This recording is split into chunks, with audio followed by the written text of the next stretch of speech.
селе Чакыр Амгинского улуса подключили к центральному отоплению и семьи участников спецоперации. В настоящий момент в селе к центральному отоплению подключены 95% населения. Работают 2 котельные.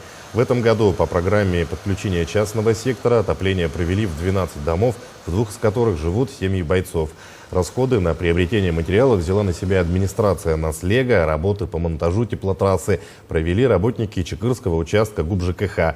Семьи очень довольны и отмечают, что такая помощь необходима.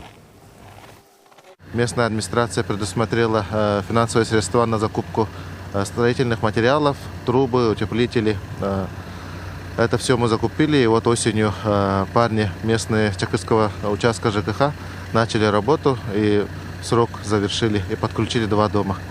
Мы обеспечили материалами для прокладки теплотрассы семьи Оконешниковых, там 210 метров получилось, и семья Новиковой Галины Владимировны, там 50 метров получилось. Но жители довольны, мы всем, чем можем, помогаем нашим семьям, своих, как говорится, не бросаем.